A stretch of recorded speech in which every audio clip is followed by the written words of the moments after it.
성도 여러분 안녕하세요. 4월 1일 365일 말씀과 함께 시간입니다. 오늘부터는 열왕기상을 읽게 되는데 오늘 읽을 말씀은 열왕기상 1장에서 3장까지의 말씀입니다.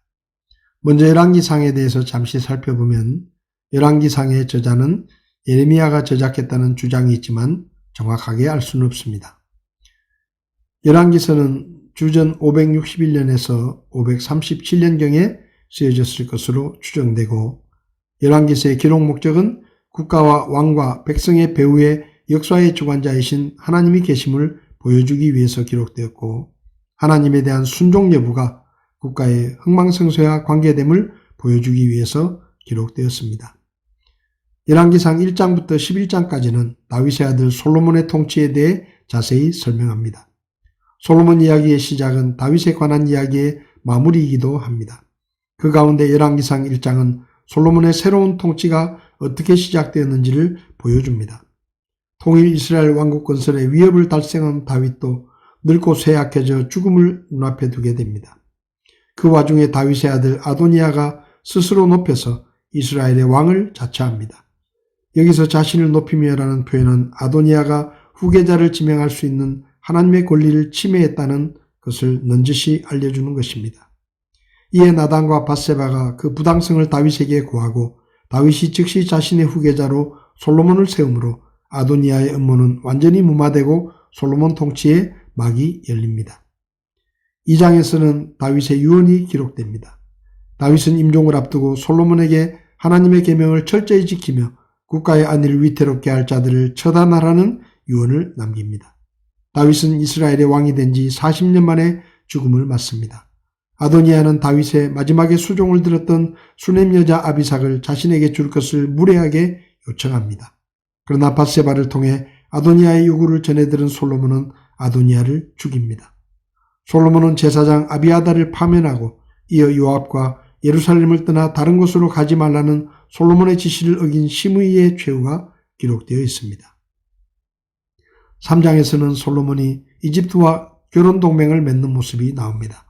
솔로몬이 통치 초기에 이집트와 결혼 동맹을 맺은 것은 당시 이스라엘이 주변 국가들에게 강대국으로 인식되었음을 보여줍니다. 그와 아울러 그 같은 번영 속에 타락의 요소 또한 내포되어 있었다는 것을 보여줍니다. 그리고 솔로몬이 일천번제를 드린 후 하나님께서 솔로몬의 꿈에 나타나 원하는 것이 무엇인지 묻고 솔로몬은 지혜를 주실 것을 요청하고 하나님께서는 솔로몬에게 지혜를 약속해 주십니다. 이어 한 아이와 두 여인의 재판에 관한 내용이 이어지는데 이는 솔로몬이 하나님께로부터 약속된 지혜를 받았다는 것을 보여주는 사건입니다. 백성들은 통치자 솔로몬의 실질적인 능력과 권위에 존경과 두려움을 가지게 됩니다. 오늘 말씀에서 제 마음에 와닿은 말씀은 열왕기상 3장 12절에서 13절의 말씀입니다. 보라 내가 내 말대로 행하였느니라. 보라 내가 내게 지혜롭고 깨닫는 마음을 주었은즉 너 이전에도 너와 같은 자가 없었거니와 너 이후에도 너와 같은 자가 일어나지 아니하리라. 또 내가 구하지 아니한 것 즉 재물과 명예도 내가 내게 주었은즉 내 평생토록 왕들 가운데서 너와 같은 자가 없으리라. 다윗이 늙고 쇠약해지자 누가 왕위를 물려받을 것인가에 관한 문제가 수면 위로 떠올랐습니다. 그때 다윗의 넷째 아들이었던 아도니아는 형들이 모두 죽었기 때문에 자신이 왕위를 물려받을 것이라고 생각했고 당시 군대 장관이었던 요압 장군과 제사장 아비아달도 외모와 성품으로 볼 때 아도니아가 왕위를 물려받는 것이 당연하다고 생각했습니다. 그러나 하나님께서는 다윗을 통해 그의 임종 직전에 나단 대언자와 밧세바에게 솔로몬을 왕위 계승자로 유언하도록 했고 사독 제사장이 기혼해서 솔로몬에게 기름을 부어 왕위를 계승하도록 했습니다.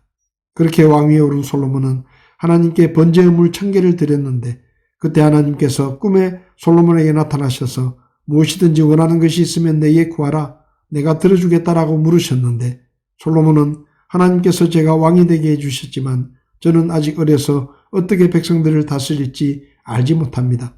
그러니 백성들을 잘 다스릴 수 있도록 저에게 지혜를 주십시오 라고 대답했습니다.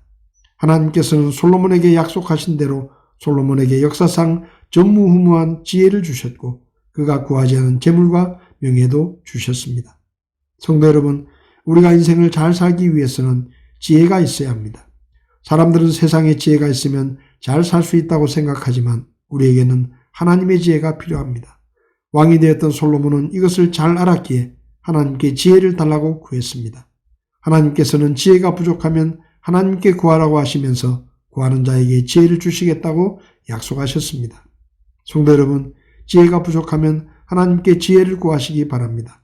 하나님은 세상에서 가장 지혜로우신 분이시고 그분은 우리 인생에 대한 모든 해답을 갖고 계십니다. 우리가 솔로몬처럼 하나님의 지혜를 배우게 된다면 우리도 솔로몬처럼 풍성한 삶을 살 수 있을 것입니다. 하나님의 말씀은 하나님의 지혜를 가르쳐주는 지혜의 셈입니다.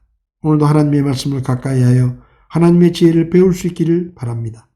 하나님을 가까이 하는 것이 지혜를 얻는 길임을 잊지 마시기를 바랍니다.